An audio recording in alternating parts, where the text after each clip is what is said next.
Baroda PNB प्रवास mutual fund द्वारा अपना नया एनएफओ लॉन्च किया जा रहा है, जो कि बड़ौदा पीएनबी प्रवास मैन्युफैक्चरिंग फंड के नाम से जाना जाएगा।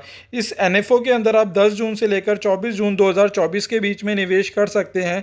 वहीं अगर आप इस बीच में निवेश नहीं भी कर पाते तो जब ये फंड दोबारा से रीओपन होगा तो आप उस बीच भी निवेश कर सकते हैं। वहीं इसके फंड के अंदर जो आपका निवेश किया जाएगा वह मैन्युफैक्चरिंग से रिलेटेड कंपनियों और इसी सेक्टर के अंदर आपका निवेश किया जाएगा। अब बात करते हैं स्कीम डिटेल के बारे में। मैन्युफैक्चरिंग सेक्टर के अंदर ग्रोथ की संभावना की बात करें तो इस सेक्टर के अंदर ग्रोथ की बहुत ही बड़ी संभावना है। अगर हम 1990 से आज का कंपैरिजन करते हैं तो जहां पर कैपिटल जीडीपी 1990 में $348 की थी, वहीं अगर हम आज की करंट सिनेरियो की बात करें जो 2022 का डेटा है, इसके अंदर पर कैपिटल जीडीपी की बात करें तो $12,720 की है। वहीं जहां हमारे पहले लो पॉपुलेशन के यानी गरीबी रेखा से नीचे के जो लोग थे वह 1990 में जहां 93% थे, वहीं ये 2020 के डेटा की बात करें तो यह परसेंटेज घटकर केवल 2% की रह गई है। अगर बात करें कि एग्रीकल्चर के जीडीपी कंट्रीब्यूशन के अंदर तो जहां 1990 में यह 27% का था, वहीं 2022 के डेटा के अनुसार जीडीपी में कंट्रीब्यूशन 7.3% का ही रह गया है। तो आप देख सकते हैं कि एग्रीकल्चर के अंदर हमारी डिपेंडेंसी कम हुई है और हम और अदर सेक्टरों के अंदर भी अपनी ग्रोथ की संभावनाओं को तलाश रहे हैं। किसी भी देश की जीडीपी ग्रोथ के अंदर उसके मैन्युफैक्चरिंग सेक्टर का बहुत ही बड़ा रोल होता है। वहीं अगर देखें तो जहां पर 2008 के समय पर चाइना इस कंडीशन में थी जहां पर उसकी जीडीपी ग्रोथ में बहुत तेज़ी से वृद्धि हो रही थी, वही कंडीशन आज इंडिया की है। इस वजह से इस सेक्टर के अंदर ग्रोथ की बहुत ही बड़ी संभावना है और इस सेक्टर को गवर्नमेंट भी बूस्ट दे रही है क्योंकि इसके अंदर रोज़गार मिलने की भी बहुत संभावना है। मैन्युफैक्चरिंग इंडेक्स के अंदर देखें तो इसकी हिस्सेदारी 39% की है निफ्टी 500 इंडेक्स के अंदर। वहीं अगर कंपनियों की बात करें तो उसके अंदर 254 मैन्युफैक्चरिंग कंपनियाँ आती हैं जिनकी हिस्सेदारी निफ्टी 500 के अंदर आती है। वहीं अगर इसका हम कंपैरिजन निफ्टी 50 और निफ्टी 500 टोटल रिटर्न इंडेक्स से करते हैं तो इसने हर एक साल पिछले 10 सालों में अगर आप देखेंगे तो आउट परफॉर्मिंग किया है।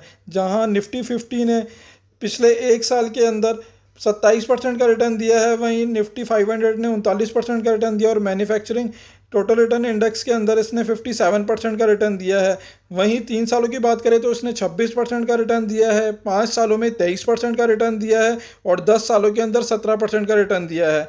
तो आप देख सकते हैं कि Nifty manufacturing total return index ने पिछले 10 सालों में हर एक साल अपनी इंडेक्स को बीट किया है। इस लिहाज से इसके अंदर निवेश की बहुत बड़ी संभावना है और आगे भी ग्रोथ होने की बहुत ज़्यादा चांसेस हैं। बात करें स्कीम डिटेल की तो बड़ौदा पीएनबी प्रवास मैन्युफैक्चरिंग फंड एक थीमेटिक कैटेगरी का फंड है। वहीं यह एक ओपन एंडेड फंड है तो उसके अंदर आप कभी भी इन्वेस्टमेंट कर सकते हैं और कभी भी विड्रॉ कर सकते हैं।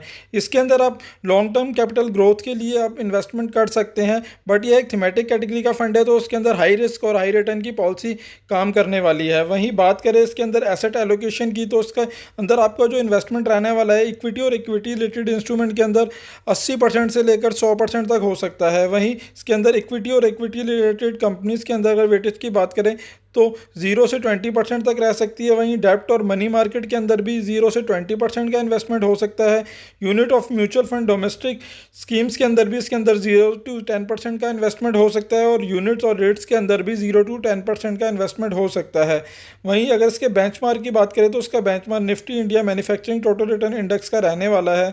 वहीं बात करें इसके फंड मैनेजर तो उसके fund manager mister Jitendra Shri Ram रहने वाले हैं। एग्जिट लोड की बात करें तो उसके अंदर एंट्री लोड किसी प्रकार का नहीं है और एग्जिट लोड की बात करें तो यदि आप अपने पैसे का 10% तक हिस्सा एक साल से पहले विड्रॉ करते हैं तो उस पर किसी प्रकार का कोई एग्जिट लोड नहीं है।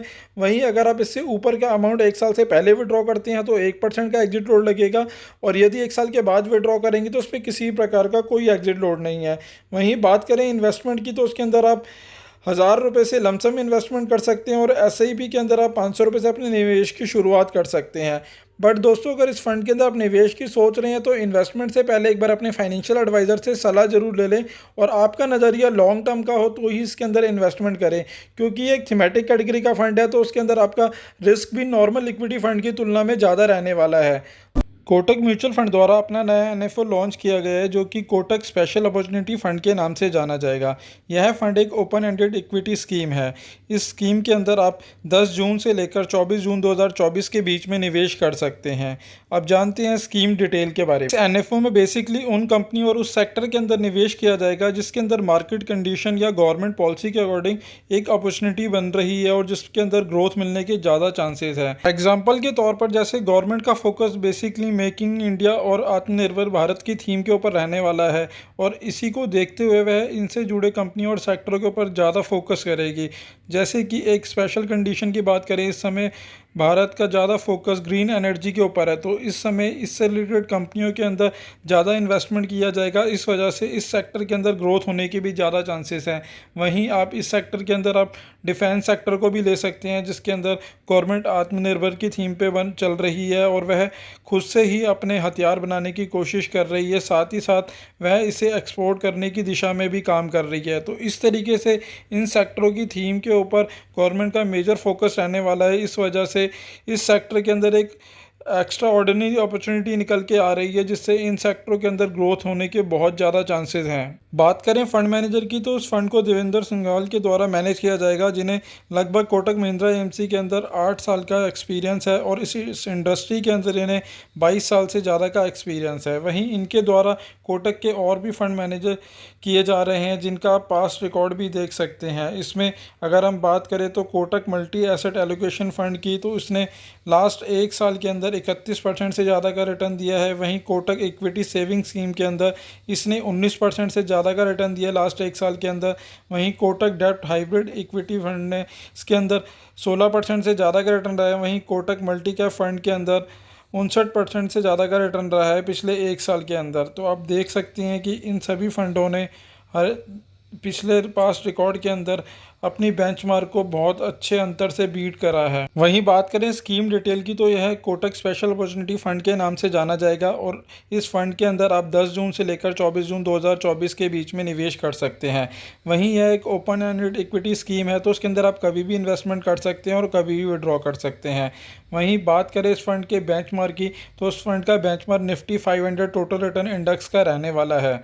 वहीं बात करें एसेट एलोकेशन की, तो उसके अंदर इक्विटी और इक्विटी रिलेटेड इंस्ट्रूमेंट के अंदर 80 से 100% तक का एलोकेशन हो सकता है। वहीं इक्विटी और इक्विटी रिलेटेड इंस्ट्रूमेंट के अंदर इसके अंदर 0 to 20% का इन्वेस्टमेंट हो सकता है। वहीं डेब्ट और मनी मार्केट के अंदर भी 0 से 20% तक का इन्वेस्टमेंट हो सकता है और यूनिट्स ऑफ रेट्स के अंदर 0 to 10% का इन्वेस्टमेंट हो सकता है। बात करें फंड मैनेजर की, तो यह मिस्टर देवेंद्र सिंघाल के द्वारा मैनेज किया जाएगा। और बात करें इस फंड पे लगने वाले एग्जिट लोड की, यदि आप अपने पैसे को 1 साल से पहले विड्रॉ करते हैं 10% तक, तो उसके ऊपर तो किसी प्रकार का कोई एग्जिट लोड नहीं है। वहीं इससे ऊपर के अमाउंट के ऊपर आपको 1% का एग्जिट लोड देना होगा यदि आप 1 साल से पहले विड्रॉ करते हैं, और 1 साल के बाद विड्रॉ करेंगे तो उस पर किसी प्रकार का कोई एग्जिट लोड नहीं है। वहीं बात करें इन्वेस्टमेंट की, तो उसके अंदर आप केवल 100 रुपये से अपने इन्वेस्टमेंट की शुरुआत कर सकते हैं। वहीं अगर आपका नज़रिया 5 साल या उससे ऊपर का हो तो ही इस फंड के अंदर इन्वेस्टमेंट की सोचें, बट इन्वेस्टमेंट करने से पहले एक बार अपने फाइनेंशियल एडवाइज़र से सलाह ज़रूर ले लें, क्योंकि ये एक थीमेटिक कैटेगरी का फ़ंड है। तो इस वजह से इस सेक्टर के अंदर आपको हाई रिस्क और हाई रिटर्न की पॉलिसी काम करेगी, इसलिए अपने रिस्क को समझने के बाद ही इन्वेस्टमेंट का कोई भी डिसीज़न करें। दोस्तों, आशा करता हूँ मेरे द्वारा दी गई जानकारी आपके लिए उपयोगी सिद्ध होगी, और यदि आपको वीडियो अच्छा लगा हो तो प्लीज़ इसे लाइक शेयर करें, और चैनल अभी तक आपने सब्सक्राइब नहीं किया है तो प्लीज़ इसे सब्सक्राइब करें। धन्यवाद दोस्तों।